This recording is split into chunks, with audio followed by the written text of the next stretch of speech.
Hai teman-teman yang berbahagia, berjumpa kembali dengan saya Dr. Andri, spesialis kedokteran jiwa dari Rumah Sakit Omni Alam Sutra, Tangerang. Di kesempatan kali ini saya ingin kembali menjawab beberapa pertanyaan teman-teman dan juga tentunya pasien.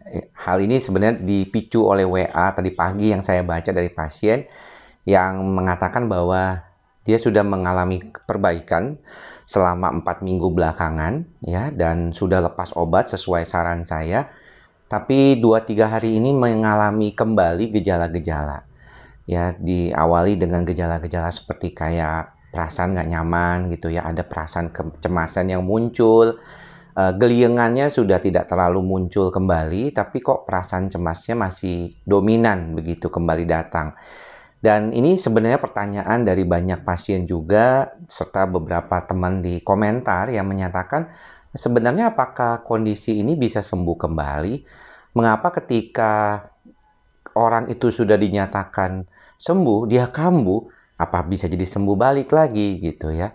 Dan pertanyaan yang paling sering dikatakan adalah, sebenarnya apakah orang yang mengalami gangguan kecemasan ini benar-benar bisa lepas dari pengobatan atau dengan terapi obat? Sebenarnya saya sudah pernah beberapa kali ya mengatakan kepada teman-teman semua bahwa orang yang mengalami gangguan kecemasan, psikosomatik, depresi, itu sebenarnya mengawali ya ataupun mendapatkan masalah yang berkaitan dengan ketidakseimbangan sistem itu sudah sejak lama. Manusia itu, saya sudah pernah bilang di salah satu kuliah saya di YouTube channel ini, pertama kali dia akan mendapatkan situasi yang nggak nyaman dulu, dan dia harus segera beradaptasi, mengumpulkan segala daya upaya dia. Kemudian dia fase resisten, artinya dia mampu beradaptasi dengan stres tersebut. Dia mampu menghadapi situasi tersebut. Semua dari kita pasti akan mengalami hal seperti itu. Ya, kita seringkali melihat bahwa ketika kita mendapatkan masalah, kita berupaya mencari jalan keluarnya, dan akhirnya masalah itu selesai. Ada teman-teman yang harus ada pekerjaannya deadline, kemudian mendapatkan solusi, kemudian selesai. Nah, artinya stres yang bagus sebenarnya akan membantu kita mengatasi keadaan kita dengan baik. Namun ketika stres itu terlalu berlebihan, overwhelming ya, orang itu akhirnya mengalami kelelahan. Karena daya tampung stresnya berkurang dan bahkan tidak ada lagi, sedangkan stresnya terus-terusan ada. Persepsi yang tadinya positif terhadap stres itu sendiri akhirnya berubah menjadi persepsi negatif. Mengatakan kepada dirinya, aduh ini kok kayaknya kok kerjaan gak beres-beres, stres sekali, penuh tekanan ya. Dan itu juga seringkali diungkapkan oleh beberapa pasien yang datang, betapa mereka mengatakan dirinya, aduh gak tahan nih dok, kayaknya kok stres banget gitu ya ngadepin pekerjaan saya. Cuman masih lama lagi, masih 1 tahun 2 tahun lagi ke depan. Nah, ketika orang mengalami stres yang berlebihan, kemudian dia mendapatkan pengobatan, terapi dari dokternya setelah mendapatkan diagnosis misalnya gangguan kecemasan, depresi, atau dia psikosomatik, maka akhirnya pengobatan itu berlangsung. Nah, kalau teman-teman melihat ada beberapa dokter yang mungkin memberikan pengobatan itu rentangannya 6 bulan sampai 1 tahun. Ya, kalau saya berjumpa dengan beberapa sejawat juga, mereka selalu bilang ke pasiennya, ya udahlah, lebih baik 6 bulan 1 tahun. Nah, bagaimana dengan saya di praktek? Kalau untuk kasus-kasus cemas, saya selalu mematok, coba lihat 3 bulan. Kalau 3 bulan itu membaik, maka Anda bisa lepas obat.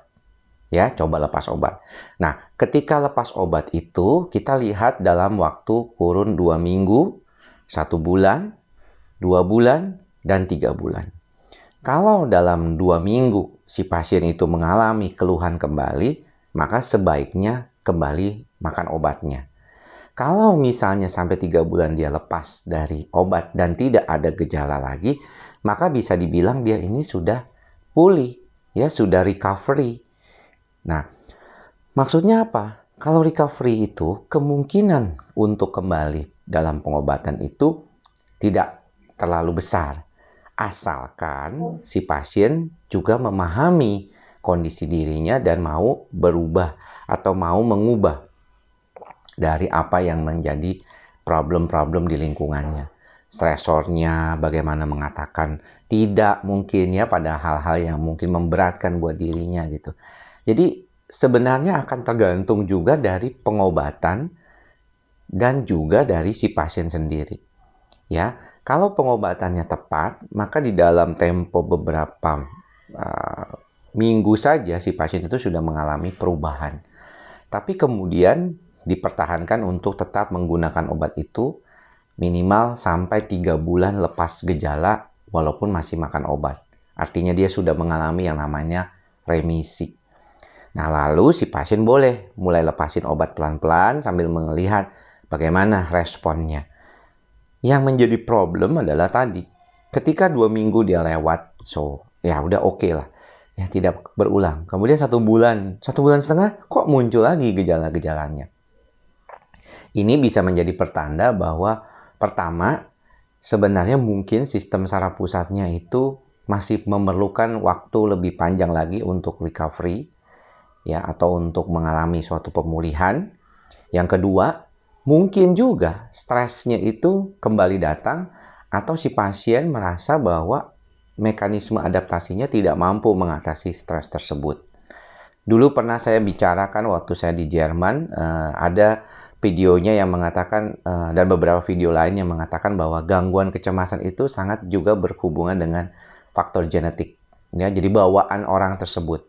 Belum tentu orang tuanya itu cemas, anaknya cemas. Tapi pembawa cemasnya itu ada misalnya di diri anak tersebut.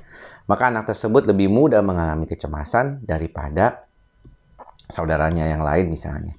Dan ini memang tidak bisa diketahui kecuali memang sudah mengalami gejala-gejala tersebut.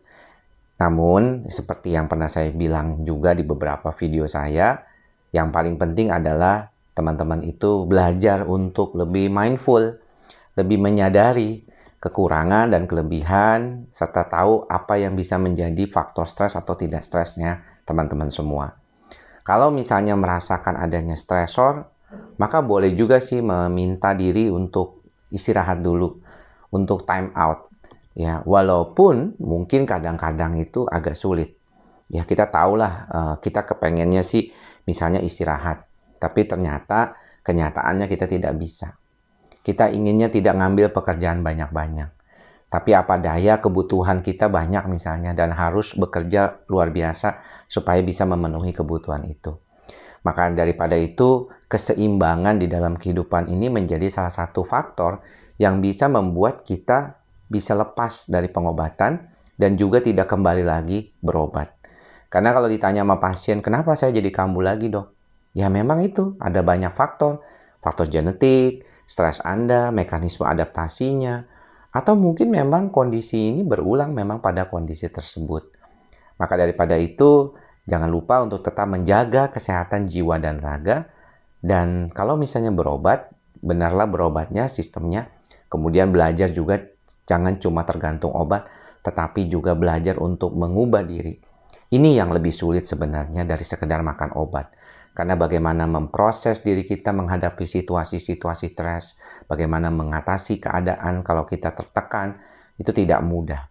Bahkan ada orang bilang bahwa ketika orang itu di dalam tekanan, maka sifat aslinya muncul. Nah, apakah sifat asli kita memang adalah pencemas tersebut? Mudah-mudahan kita bisa belajar untuk mengatasinya. Oke, sampai bertemu lagi di lain kesempatan. Mudah-mudahan apa yang saya share ini bermanfaat. Dan tetap semangat, tetap jaga kesehatan jiwa dan raga. Semoga semua makhluk berbahagia. Salam sehat jiwa. Bye-bye.